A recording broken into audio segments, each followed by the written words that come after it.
For millennia, man has carved poetry into stone, giving immortal form to his imagination and creativity.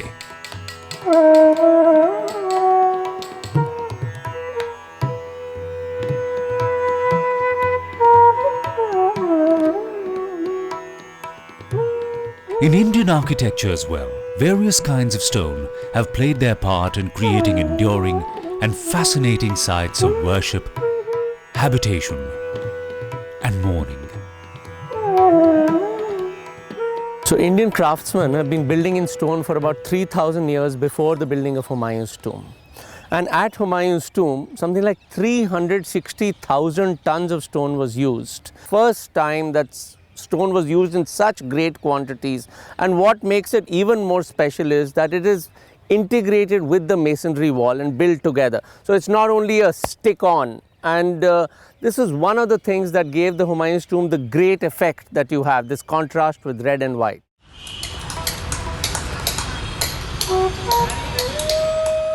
Yet, despite this long heritage of stonework, this centuries-old craft might not survive unless it finds a place in contemporary architecture. Possible only when architects become aware of the process of working with traditional craftsmen.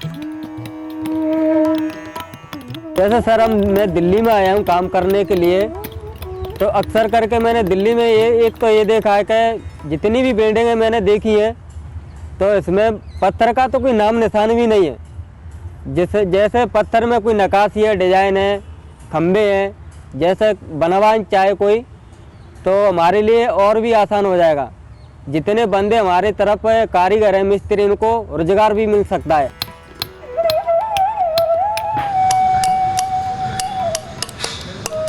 Restoration projects have become one of the few avenues for these craftsmen to employ their skills. The conservation effort at Humayun's tomb by the Aga Khan Trust for Culture and supported by the Tata Trust has provided one such avenue to bring this centuries-old art and skill form to light once again. It was very important for us to get not only scientists involved but also craftsmen. So for example, we started with sort of saying that we will replace about 7% of the stone. But when the craftsmen came in and the conservation started, we ended up replacing about 10 or 11% of the stone on the lower facade. While such projects are essential openings for master craftsmen to employ skills that pass through generations, it is just as true that conservation projects cannot do without the skill and knowledge that these craftsmen bring with them. जैसे पत्थर हमारा लगा हुआ है, दिख रहा है बाहर से कि बढ़िया है, अगर उसको देखते हैं बजा के ठोके तो अपने आप अलग बोलता है, जैसे जो बोल रहा है ये पत्थर हमारा खराब है, यही पत्थर की पहचान होती है. Now the craftsman, even just tapping on the stone, can tell us that, you know, this will deteriorate in 4 to 5 years, so please don't retain this. And that dialogue was very, very critical. It took a lot of effort to get the craftsmen back into the decision-making table, because so far they're just used to, over the last 150 years, just taking instructions, which is a pity. The conservation projects of Humayun's tomb successfully brought together critical inputs of traditional knowledge with modern technology and scientific expertise. Otherwise, we've captured everything. While on one hand, the architectural documentation and condition assessment of the damage to stone-based structural elements was done using state-of-the-art technology.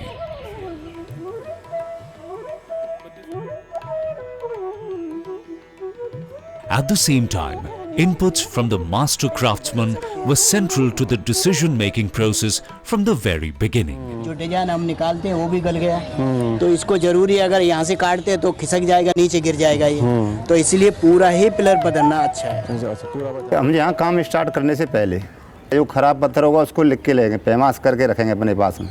यहाँ पत्थर लेने के लिए जाएंगे हम खदान में देखने के लिए.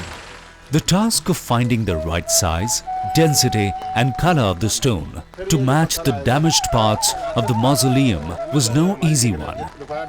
In-depth analysis by conservationists, engineers, historians and stone workers determined the undertakings at the quarries. हमारे स्टोन का पत्थर है, जो इसके कलर का सेम मैचिंग पत्थर ये निकल रहा है। ये पत्थर को ये क्या करते हैं, पहले बड़े-बड़े ब्लॉक्स में काट लेते हैं, निकाल लेते हैं। The quarried stones were transported to the worksite, where workers measured and dressed the slabs. Crucially, skilled craftsmen got to use their traditional techniques in conjunction with modern architectural tools.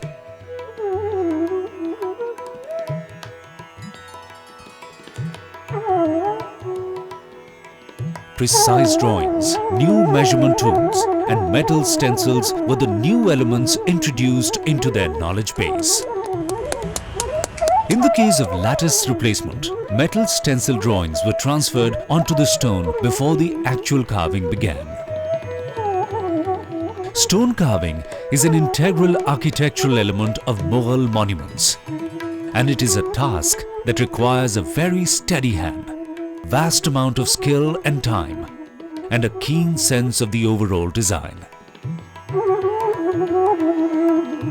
अब ये जो आप जाली देख रहे हैं, इसको बनाने का प्रोसीजर मैं आपको इसमें बताता हूँ कि ये पत्थर पहले हम जो पत्थर आता है वो रफ स्टेज में आता है, रफ पत्थर आता है। पहली स्टेज में ये रफ को करके इसको प्लेन कर लिया जाता है और उसके बाद उसको डिप्रेस करके जितना थिकनेस में डिप्रेस करना है वो करते हैं।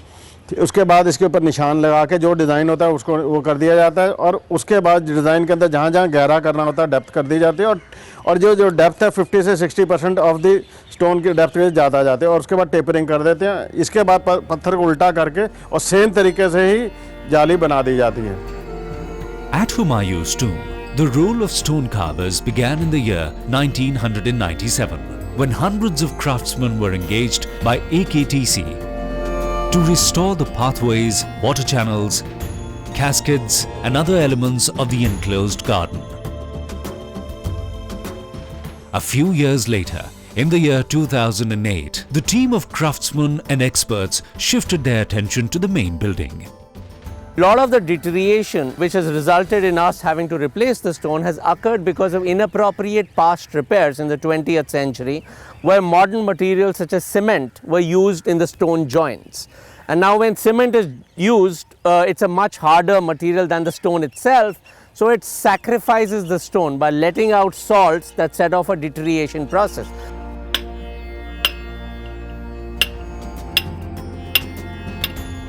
In order to restore the monument to the intent of its Mughal architects, craftsmen at Humayun's tomb used the same chiseling tools that their forefathers had in the 16th century. This ensured that the original finish and texture of the monument was retained. ये औजार हमारे पुश्तैनी औजार हैं। इसमें थोड़ी तब्दीली कर दी गई है क्योंकि पहले औजार थे ना, उसकी धार निकल जाती थी जल्दी। अब इसमें थोड़ा बिट लगा दिया है, बिट की वजह से ये थोड़ी इसकी धार नहीं निकलती। ये औजार है, ये इसको बोलते हैं तकला। अब इससे मोटी कटिंग हो गई, यानी ज़्यादा पत्थर बड़ा है तो उसको काटने के लिए ये आता है। फिर बाद में थोड़ा उसको हल्का छीलने के लिए ये वाला आएगा, एक सूत का बिट। तकले से तो मोटी कटाई कर ली, अब इससे थोड़ा उसको और फिनिश करना पड़ता है। थोड़ा बारीक हो जाएगा इससे, ताकि ये बड़े वाले तकले से ये टूटे ना। अब इसके बाद में अब इसको थोड़ा फिनिशिंग करने के लिए आधा इंची की एनर्जी है, कटिंग हो जाती है बारीक, तो उससे इसे फिनिश करते हैं। इससे क्या है, ये थोड़ा फिनिश हो जाएगा और इसमें कुछ निशान वगैरह भी रह जाएंगे तो हमें ये 1 इंची की टाँकी है, थलक बोलते हैं हमें इसको इससे पूरा फिनिश हो जाता है, क्योंकि इससे निशान ना रहे पत्थर के अंदर। The building also required several integral structural replacements. Large pieces of stone had to be chiseled and manually lifted right up to the 100 feet high roof of the monument. काम बनाना तो एक चीज़ है, उसको इंस्टॉल करना अपने आप में, उसको ले जाना मॉन्यूमेंट्स के ऊपर आपको क्रेन नहीं अवॉइड होती है, लगा सकते हैं, आपको मैनुअली ही ले जाना पड़ता है। ले जाने के लिए आपको मैनुअल ले जाने के लिए उसको उतना ही ध्यान से ले जाना और उसको वहाँ पे पहुँचाने के अलावा उसको फिक्स करना, वो भी अपने आप में कारीगरी है। अगर वो आप अच्छे तरह से नहीं किया तो आपने ले जाते में टूट गया तो जितनी आपकी मेहनत थी वो सब जीरो है। One of the most painstaking tasks during the conservation was on the upper plinth of the tomb. Almost all the paving had been altered during past repairs, which resulted in flawed slopes and consequently led to significant water seepage into the chambers below. To fix this problem, workers had to lift and relay close to 20,000 red sandstone slabs and replace those that were beyond repair with new sandstone slabs.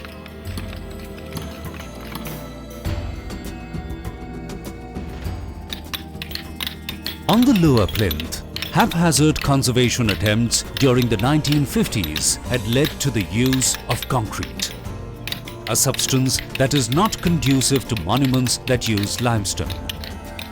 Workers had to remove the several hundred kilos of concrete and manually reset the Delhi quartzite stones to restore the stonework as originally intended.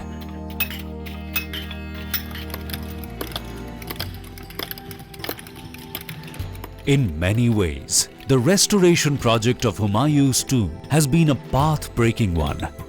The conservation project of a World Heritage Site, carried out with a combined teamwork of architects, archaeologists, conservationists, and skilled craftsmen, is a unique opportunity for the world to see how tradition and modernity flow into each other seamlessly. One of the outcomes of the project has been the showcase of the skills of these craftsmen who bear upon themselves skills and knowledge accrued through history. कारीगरी का तो कोई छोर नहीं है, इसको तो दिमाग में बढ़ाओ तो जितनी बढ़ती जाएगी, अपने हाथ का काम है कारीगरी का। Labor, skill, and expertise of this kind are a part of the heritage and knowledge traditions of the country. They need to be treasured and protected just as we treasure and protect the monuments they are enshrined within.